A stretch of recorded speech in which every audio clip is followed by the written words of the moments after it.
Mimpi adalah gambaran, emosi, dan pikiran yang dialami seseorang saat tidur. Terjadi pada fase REM atau Rapid Eye Movement atau tahapan terakhir pada tidur. Ada 4 fase dalam tidur. Pertama, NREM atau Non-Rapid Eye Movement atau tidur ayam atau tidur ringan. Pada fase ini kita dalam kondisi setengah sadar dan otak menghasilkan gelombang beta yang kecil dan cepat.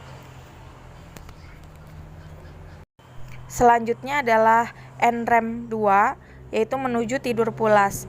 Denyut jantung dan pernapasan melambat dan suhu tubuh menurun. Pada fase ini gerakan mata berhenti dan gelombang otak melambat, diiringi dengan semburan gelombang otak yang tinggi sekali, disebut spindle tidur. Selain itu ada juga K kompleks. Keduanya bekerja sama melindungi tidur dan menekan respon dari luar sehingga tubuh bersiap untuk tidur pulas. NREM tidur pulas. Fase ini ditandai dengan pelepasan gelombang delta pada otak. Tidak ada gerakan mata dan aktivitas otot sama sekali. Selama fase ini terjadi perbaikan dan pertumbuhan jaringan tubuh, membangun kekuatan otot dan tulang, meningkatkan pasokan darah ke otot dan memperkuat sistem imun. Karena sudah pulas, kita akan sulit dibangunkan. Kalaupun dapat dibangunkan, tubuh perlu menyesuaikan diri dengan perubahan. Seperti ada istilah nyawanya belum kumpul. Pada fase ini juga, anak mengompol, tidur berjalan atau sleepwalking, dan bicara saat tidur atau sleep talking. Selanjutnya adalah fase REM atau Rapid Eye Movement. Fase terakhir dari tidur ini yaitu tidur bermimpi. Fase ini pernapasan lebih cepat, mata bergerak ke segala arah, aktivitas otak dan detak jantung meningkat, tekanan darah naik, dan ereksi pada pria. Pada fase ini otak mulai aktif bekerja, sementara otot tidak aktif atau kelumpuhan sementara. Nah, gambar tersebut menunjukkan 4 tahap tidur. Pertama, NREM tahap 1, transisi antara bangun dan tidur, terjadi sekitar 5-10 menit. Kemudian NREM tahap 2, suhu tubuh menurun dan detak jantung melambat. Otak mulai memproduksi spindle tidur, terjadi sekitar 20 menit.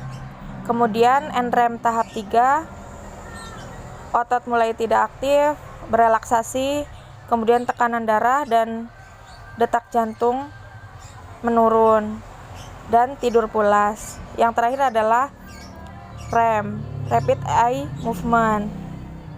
Otak menjadi tidak aktif, tubuh menjadi relaksasi dan tidak dapat digerakkan. Kemudian mimpi terjadi, gerakan mata terjadi sangat cepat. Nah, sekarang apa itu false awakening dan sleep paralysis?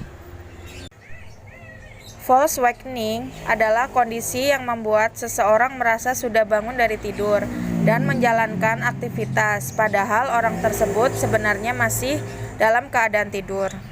Jika false awakening itu dalam kondisi yang tidak sadar, berbeda dengan lucid dream. Lucid dream itu dia dalam kondisi sadar. Jadi dia sadar sedang bermimpi.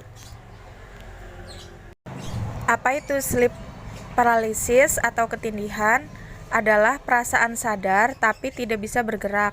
Hal ini terjadi ketika seseorang melewati antara tahap terjaga dan tidur. Selama transisi ini, seseorang tidak dapat bergerak atau berbicara selama beberapa detik hingga beberapa menit.